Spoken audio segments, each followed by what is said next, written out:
Halo saudara-saudara, para pemirsa Suyanto.id. Ketemu lagi, mudah-mudahan Anda semua selalu sehat walafiat dimanapun berada. Kali ini kita akan bersama Bapak Profesor Dr. Hamid Hasan. Beliau adalah guru besar Universitas Pendidikan Indonesia. Tetapi sebelum melanjutkan melihat YouTube ini, melihat video ini, silakan klik subscribe atau bahkan lonceng supaya Anda semua selalu mendapatkan video terbaru dari Suyanto.id, sebuah channel pendidikan untuk berbagi pengetahuan dan belajar sepanjang hayat. Nah, kali ini kita akan berdiskusi mengenai program yang sangat luar biasa, yaitu organisasi penggerak, program organisasi penggerak dan sekolah penggerak dalam konteks bagaimana itu digunakan untuk instrumen memperbaiki kualitas pendidikan nasional kita. Kita sapa dulu Profesor Hamid Hasan. Assalamualaikum, Prof. Hamid. Waalaikumsalam warahmatullahi wabarakatuh, Profesor Yanto. Apa kabar? Alhamdulillah baik. Nah, syukurlah. Ya, karena semakin tua itu selalu yang dibicarakan kesehatan, kesehatan, obat kesehatan. Kalau masih agak muda, yang dibicarakan mobil apa yang paling enak. Agak muda sedikit, yang dibicarakan pekerjaan apa yang bisa memiliki prospek. Kalau nanti sudah tua sekali, itu yang dibicarakan ya obat-obat lah gitu Pak. Oke, Pak Hamid. Pemerintah dalam ini Kementerian Pendidikan dan Kebudayaan, Ristek dan Teknologi itu upayanya luar biasa untuk mengangkut kualitas ke dalam pendidikan nasional kita. Kita punya program yang namanya program organisasi penggerak dan sekolah penggerak. Gimana menurut Prof. Hamid itu perspektif program itu dikaitkan kalau dihadapkan pada kepentingan untuk memperbaiki kualitas pendidikan yang katanya, ya yang bukan katanya, memang iya, kualitas kita itu kalau di benchmark dengan PISA itu saja memang sulit kita mencari peringkat kita di atas, langsung aja ke bawah, jadi 6 dari bawah, nomor 6 dari bawah itulah kita. Gimana Prof. Hamid?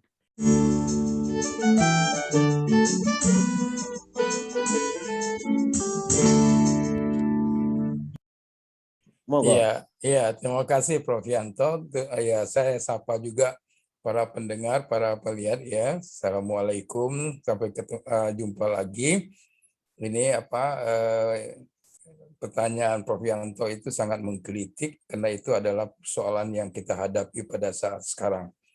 Memang kalau kita melihat kualitas kita diukur dengan PISA, TIMSS, PIRLS begitu ya, itu memang kita rendah. Karena apa? Karena yang kita kembangkan dengan yang diukur di sana itu sebetulnya berbeda. Itu satu. Yang kedua, 3 mata pelajaran itu ya itu tidak selalu berhubungan dengan keseluruhan kualitas manusia yang kita hasilkan. Sebab kita mengarah kepada karakter dan sebagainya, sedangkan di sana itu lebih banyak kepada kemampuan berpikir kognitif. Ya, jadi dengan demikian ini saja sudah satu kriteria yang lain. Tapi katakanlah memang kita di bawah dan katakan kita mau mencoba untuk menanu itu, ya.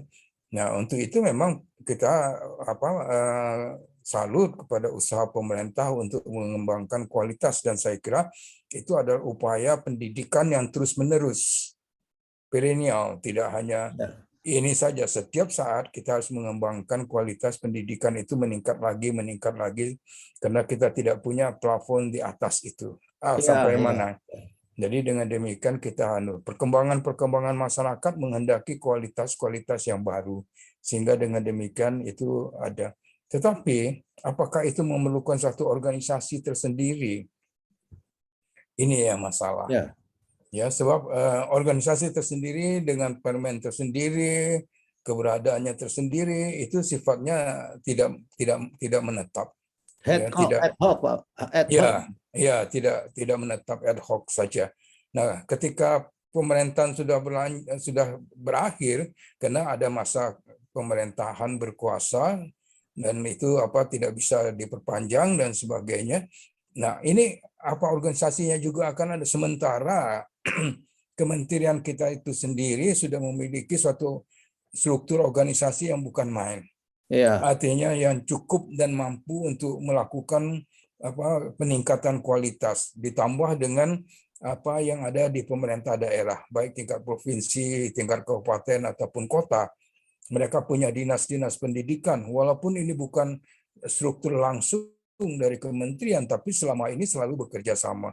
Sehingga dengan demikian memanfaatkan organisasi yang ada itu tidak menimbulkan extra cost dan biaya yang ada bisa langsung pada upaya untuk memperbaiki ini, tetapi juga dia sustainability-nya cukup tinggi karena ini adalah kebijakan pemerintah, bukan kebijakan satu dua orang gitu, sehingga dengan demikian maka dia akan berjalan terus. Tetapi kalau program ad hoc seperti itu kan diinisiasi oleh seorang pengambil inisiatif siapapun dia itu gitu kan. Nah, ketika pengambil inisiatif itu sudah tidak lagi dalam power, mungkin orang sudah tidak lagi mengindahkannya. Akibatnya program itu tidak jalan. Dan ini at the cost bangsa ini, ya. Iya. Jadi ini suatu hal yang menakutkan sebetulnya dari segi kebijakan seperti begitu. Organisasi yang ada ditinggalkan dan dibuat suatu organisasi lain yang sifatnya ad hoc. Iya. Itu. Jadi memang menegakkan kualitas itu sistemnya itu harus solid dan sustainability-nya itu terjaga supaya terjadi continuing proses dan progres, saya kira, Prof. Iya. Nah, gimana kalau dikaitkan dengan itu kenyataan praktek dari sekolah penggerak yang itu juga dikaitkan dengan program organisasi penggerak, dan kabarnya program organisasi penggerak itu dananya direfocusing, dananya dikurangi banyak, tapi targetnya tetap harus diselesaikan sesuai dengan proposalnya. Saya kira itu kan merupakan paradoks di dalam kualitas itu sendiri. Gimana, Prof. Hamid? Iya, jadi dengan demikian kita tahu bahwa itu juga berbanding positif ketika dana itu yang dirancang dikurangi, apapun istilahnya sekarang refocusing begitu ya. Nah, tapi kan kenyataannya dananya dikurangi begitu kan. Seperti itu. Artinya dengan skop yang sama dan dengan dana yang berkurang, ini jelas pekerjaan itu menjadi suatu yang tidak akan mencapai target yang diinginkan. Apalagi jumlah sekolah kita demikian banyak, kabupaten kita demikian banyak, ya. Tetapi kalau umpamanya ini merupakan suatu bagian yang memang pekerjaan kementerian, dia terus berkelanjutan dan dengan demikian dia tidak ada waktu yang membatasinya, sehingga itu ada refocusing dia bangunnya, dan dengan demikian dia akan lebih banyak adalah dinas di kota, kabupaten, dinas di provinsi, dan ini menjadi suatu yang lebih bermanfaat menurut saya daripada membentuk organisasi baru seperti begitu. Ya, karena birokrasi, kemudian institusi yang sudah ada itu mempunyai histori birokrasinya, sehingga andai kata dia tidak perform, seharusnya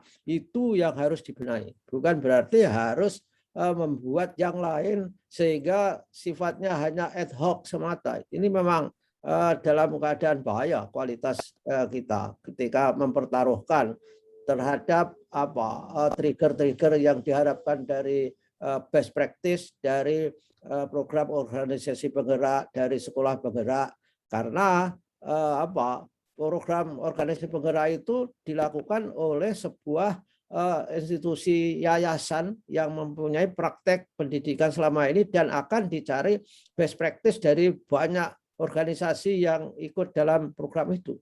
Nah, ini kan merupakan apa? Sangat-sangat liberal menurut saya, menyerahkan begitu saja dengan best practice institusi yang belum memiliki pengalaman yang hebat, yang sudah memiliki malah nggak ikut seperti NU, PGRI, dan Muhammadiyah itu, Prof. Hamid. Gimana, Prof. Hamid? Ya, maaf. Menurut saya justru ada ketidakpercayaan kepada organisasi yang ada, baik yang di internal kementerian sendiri. So, kalau kita lihat dinas-dinas itu ada banyak sekali, dinas kabupaten, dinas kota, termasuk dinas provinsi yang mempunyai inisiatif-inisiatif bagus. Ya, kenapa itu yang tidak dikembangkan pada yang lain? Yang kedua, ini kan pekerjaan besar. Pekerjaan besar itu tidak bisa hanya oleh sebuah organisasi kecil seperti begitu. Dia harus mengajak semua stakeholdernya. Dan di dalam ini siapa pemilik-pemilik sekolah itu? Ya pemerintah, ya organisasi seperti Muhammadiyah dengan jumlah sekolahnya banyak, NU dengan organisasi Dewan Gereja dan sebagainya. Ini yang harusnya diajak kerjasama, termasuk PGRI dan seterusnya. Dan dia menjadi juga bagian dari semua. So ini kerja nasional, bukan kerja sebuah organisasi yang sifatnya ad hoc seperti begitu. Ya, jadi kita bisa melihat ke depan, kita bisa memproyeksikan ke depan bahwa itu tidak akan berlangsung lama. Jadi begitu pengambil kebijakan sudah tidak lagi dalam power, ini akan tidak lagi berlangsung. Tetapi kalau umpamanya itu keikutsertaan semua organisasi-organisasi yang ada tadi, ini justru yang akan lebih membuat dia sustainable. Dan itu menjadi kepedulian orang, karena masing-masing merasa, oh iya ya, saya juga harus mengembangkan ini saya. Dan saya melihat beberapa dinas itu sangat mempunyai inisiatif yang bagus dalam mengembangkan pendidikan di wilayahnya. Ya. Artinya kalau mengajak banyak pihak itu ownership dari pendidikan itu adalah bisa ditopang oleh kaki-kaki yang banyak sekali. Kalau kakinya ad hoc, saya kira gampang roboh, Prof. Hamid, saya kira. Nah, dengan cita-citanya bahwa sekolah bergerak, organisasi bergerak, itu merupakan katalis terhadap kualitas. Mungkin enggak itu dicapai, atau bisa tapi lama, mungkin sampai 3 kabinet kali. Dan tentu saja kalau 3 kabinet kan nggak mungkin menterinya bertengger di situ terus. Gimana, Prof? Iya betul, justru itu tadi karena ini organisasi kecil yang di-attach, yang simpan di sini kan ya. Ya, dan kalau kita lihat rancangannya saja itu kan pada tahun 2020 berapa itu baru semua sekolah itu bisa menjadi dianukan oleh katalis ini tadi gitu kan. Nah, jadi sangat sulit, sehingga dengan demikian kita sekarang umpamanya 2024 itu tinggal berapa tahun lagi. Ya, sekarang kita tinggal 3 tahun lagi. Artinya pemerintahan akan diganti. Pemerintahan akan diganti dan ini bukan lagi milik. Jadi ada perasaan perseorangan, pemilikan perseorangan, karena inisiatifnya bukan dari lembaga tapi dari luarnya seperti itu. Tapi kalau seluruh bangsa, seperti kata Prof. Yanto tadi, NU, Muhammadiyah, PGII, Dewan Gereja dan seterusnya diajak dengan sekolahnya masing-masing, ada rasa kepedulian itu, ada rasa kepemilikan itu. Dan ini memang pendidikan itu milik seluruh bangsa kok. Kita lihat dimanapun di dunia ini, yang berhasil bisa mengembangkan kemajuan pendidikannya itu karena seluruh komponen ikut serta, bukan hanya satu yang dinamakan katalis itu. Ya, dan itu tidak akan pernah berhasil. Ya. Jadi mungkin belum memahami bahwa pemerintah itu sebetulnya nggak mampu membiayai pendidikan, Prof. Hamid. Itu harus ada partisipasi dari organisasi-organisasi yang sudah lama berkecimpung di pendidikan, bahkan sebelum merdeka misalkan saja. Ini yang tidak menjadi memori dalam sistem birokrasi di kementerian kita itu. Nah, ini kan dalam jangka panjang itu memberi beban yang berat, andai kata pendidikan itu harus ditanggung pemerintah saja. Nyatanya nggak bisa. Saya yakin nggak bisa. Pemerintah membiayai semua pendidikan kita. Karena harus peran serta masyarakat seperti undang-undang yang kita rumuskan draftnya dulu. Pendidikan itu adalah tanggung jawab pemerintah, pemerintah daerah dan masyarakat, kan begitu ya? Ya, Iya, ya itu Pak, Prof. Hamid. iya. Karena itu kan kita mengenal ada sekolah pemerintah yang secara khusus dibiayai pemerintah. Tetapi kita juga mengenal ada sekolah swasta, apakah namanya sekolah mandiri, apakah sekolah ini, dan itu kan biaya dari masyarakat, ya. Karena tetapi walaupun demikian kan artinya biaya pendidikan itu yang kata Prof. Yanto tidak pernah cukup, ya memang itu tidak pernah cukup, tetapi juga artinya kita bisa melihat keseluruhan dana pendidikan bangsa yang tidak hanya tercantum pada RAPBN itu bukan main besar. Ya. Kita melihat swasta itu ya Muhammadiyah demikian banyak sekolahnya, bahkan seperti kata Prof. Yanto itu sudah bergerak sebelum zaman kemerdekaan, taman siswa yang juga bergerak walaupun jumlah sekolahnya tidak sebanyak Muhammadiyah tentu saja gitu kan. NU, demikian juga Dewan Gereja dan seterusnya. Ini kan mereka punya sekolah-sekolah yang menyumbang kepada bangsa ini, sebab kita tidak pernah punya warga negara swasta atau warga negara negeri. Semuanya warga negara Indonesia dan mereka bisa bersekolah dimanapun dan mereka adalah warga negara Indonesia. Dan amanat Undang-Undang Dasar itu adalah seluruh bangsa, bukan hanya sekolah negeri seperti begitu. Jadi dengan demikian banyak kaki istilah Prof. Yanto tadi itu adalah artinya milik bangsa kita semua. Ya, dan itu memang pasti akan lebih kuat daripada hanya dua kaki seperti itu. Ya. Oke, pertanyaan terakhir, Prof. Hamid. Kita kan akan punya bonus demografi atau demographic dividend. Dan itu terjadi 2035. Nah, itu sebagai jembatan untuk mencapai ke tahun 2045, kita bercita-cita generasi emas terjadi di situ. Nah, dalam perspektif seperti ini, pandangan Prof. Hamid bagaimana itu dengan penyiapan kualitas untuk naik tangga kualitasnya dengan program-program seperti sekolah penggerak, program organisasi penggerak, dan guru penggerak, dan penggerak-penggerak yang lain yang sekarang ada, Prof. Hamid. Justru itu 2035 itu kan seluruh anak bangsa. Ya. Kalau kita lihat rancangan program penggerak saja itu tidak akan sampai ke sana bahkan. Jadi mau apa gitu kan. Tapi kalau ini merupakan pekerjaan institusional dan seluruh anak bangsa, dia akan sampai ke sana. Persoalan kita yang paling besar pada saat sekarang ini, lupakan kualitas guru, lupakan penuhnya anak didik di dalam satu kelas. Ya, sebab itu kebijakan yang harus diubah karena kita tidak bisa menampung, dan di banyak negara itu mereka lebih baik memiliki kelas yang besar daripada anak tidak bersekolah. Jadi itu kebijakan yang harus ditinjau. Kemudian proses pembelajarannya yang harus dimantapkan.